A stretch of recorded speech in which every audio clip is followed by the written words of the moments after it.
وصل على رسوله الكريم اما بعد فاعوذ بالله من الشيطان الرجيم بسم الله الرحمن الرحيم ان الصلاة كانت على المؤمنين كتابا موقوتا۔ اللہ تعالیٰ قرآن مجید میں فرماتے ہیں کہ بے شک مومنین پر نمازیں ان کے اوقات مقررہ پر فرض کی گئی، جیسے ہر نماز کا وقت مقرر ہے، ظہر کا وقت مقرر ہے، عصر کا ہے، مغرب کا ہے، عشاء کا ہے، تو ہر نماز کو اصل تو یہ ہے کہ اس کے وقت مقررہ پر ادا کرنا چاہیے، لیکن اگر کسی عذر کی وجہ سے، غفلت کی وجہ سے، بھول جانے کی وجہ سے کسی شخص کی کوئی نماز رہ گئی ہو تو پھر اس کی قضا کرنی بھی لازم اور ضروری ہے، اس لیے کہ حضور اکرم صلی اللہ علیہ وسلم نے ارشاد فرمایا کہ من نام عن صلاۃ او نسیها فلیصلیها اذا ذکرها او استیقظ۔ اس کا مفہوم ہے کہ اگر کوئی شخص نماز کی ٹائم میں سو جائے یا اس کی نماز کسی وجہ سے وہ بھول جائے تو فرمایا کہ جب اسے یاد آ جائے تو اسے نماز پڑھے، یا جب وہ نیند سے بیدار ہو جائے تو اپنی نماز قضا کر لے۔ اسی طرح حضرت انس رضی اللہ تعالیٰ عنہ کی روایت ہے، وہ فرماتے ہیں کہ حضور اکرم صلی اللہ علیہ وسلم نے ارشاد فرمایا کہ لا کفارۃ لها الا ذلک، یعنی اگر کسی آدمی کی نماز قضا ہو جائے تو صرف توبہ استغفار نہیں ہے، بلکہ اس کی قضا، نماز کی قضا یہی ہے کہ اسی نماز کو اس کے بدلے میں ادا کیا جائے۔ صرف توبہ اور استغفار سے ایک کام کافی نہیں ہوگا کہ اس کی نماز قضا کی ادائیگی ہو جائے گی اور اس کا کفارہ ادا ہو جائے گا۔ اسی طرح ایک اور روایت ہے حضرت عبداللہ بن مسعود رضی اللہ تعالیٰ عنہ کی کہ حضور اکرم صلی اللہ علیہ وسلم نے خود قضا فرمائی۔ وہ روایت حضرت عبداللہ بن مسعود رضی اللہ تعالیٰ عنہ کی فرماتے ہیں کہ ان المشرکین شغلوا رسول اللہ صلی اللہ علیہ وسلم عن 4 صلوات یوم الخندق حتی ذهب من اللیل، کہ عبداللہ بن مسعود رضی اللہ تعالیٰ عنہ فرماتے ہیں کہ غزوہ خندق کے موقع پر حضور اکرم صلی اللہ علیہ وسلم کو مشرکین نے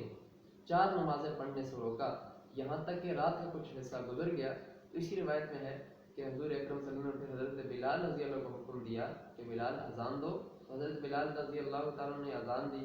پھر کہا کہ اقامت کہو، پھر جب اقامت کہی تو پھر آپ نے ظہر کی نماز پڑھی، پھر اقامت کہا کہ اقامت کہو، پھر اقامت کہی تو پھر عصر کی نماز پڑھی، پھر اقامت کہی تو پھر مغرب کی نماز پڑھی،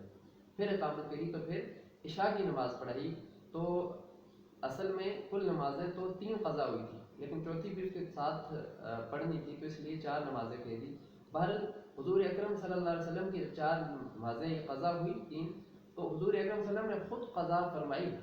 تو اس سے معلوم ہوا کہ کسی نماز کی ادائیگی اگر اس سے رہ جائے تو اس کی قضا صرف توبہ اور استغفار نہیں ہے، صرف ایک بار نماز پڑھ لینا کافی نہیں ہے، بلکہ استغفار کے ساتھ ساتھ یہ اور زیادہ ضروری ہے کہ جو نمازیں رہ گئی ہوں ان کی قضا کی جائے۔ اسی طرح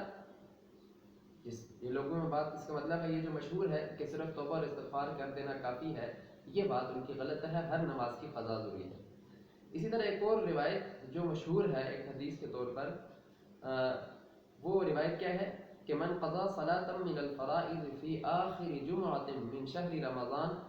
کان ذلك جابرا لكل صلاة فاتته فی عمرہ الی 7 سنین۔ یہ روایت موجود ہے جو مشہور ہے لوگوں کے درمیان میں کہ کسی آدمی کی اگر کچھ نمازیں 70 سال تک کی بھی کچھ نمازیں قضا ہو گئی ہوں، اگر کوئی آدمی رمضان مبارک کے آخری جمعے کے اندر وہ ادا کر دیتا ہے کوئی نماز تو اس کے 70 سال کی نمازوں کے لیے وہ کافی ہو جائے۔ حالانکہ یہ الموضوعات الکبریٰ میں یہ حدیث موجود ہے۔ حضرت مولا علی قاری رحمہ اللہ نے خود فرمایا کہ باطل قطعا، یہ موضوع اور من گھڑت روایت ہے، ایسی کوئی چیز بھی نہیں ہے کہ بندہ صرف رمضان کے آخری جمعے میں کہ مہینے کے آخری جمعے میں ایک نماز پڑھ لے تو ساری نمازیں جو قضا ہوئی ان کے لیے کافی ہے، یہ موضوع اور من گھڑت روایت ہے۔ جب حضور اکرم صلی اللہ علیہ وسلم کی ذات گرامی نے خود قضا نمازیں ادا فرمائی تو ہمارے لیے تو بطریقہ اولیٰ یہ ساری چیزیں لازم ہیں، ہمارے ذمے کے اندر لازم ہیں۔ اس لیے صرف توبہ اور استغفار کرنا یا رمضان کے مہینے کے آخری جمعے کے اندر کوئی نماز پڑھ لینا ان قضا نمازوں کے لیے کافی نہیں ہے، ہر نماز کی قضا کرنی ضروری ہے۔ اس طرح اگر آدمی کی بہت ساری نمازیں قضا ہو گئی ہوں اور اس کو معلوم ہو کہ میری اتنی نمازیں قضا ہیں، تو کوشش کرے کہ انسان ہر روز ان نمازوں کی ادائیگی کرتا رہے، ان کی قضا کرتا رہے۔ لیکن اگر ایک شخص ایسا ہے کہ جس کو پتہ نہیں کہ کہ میری کتنی نمازیں قضا ہیں، بہت زیادہ نمازیں قضا ہیں، تو اس کا بھی حل موجود ہے۔ اس کا حل یہ ہے کہ انسان ہر روز دن کے اندر 5 نمازیں ہیں تو 5 نمازوں کے ساتھ ایک ایک نماز وہ پڑھے،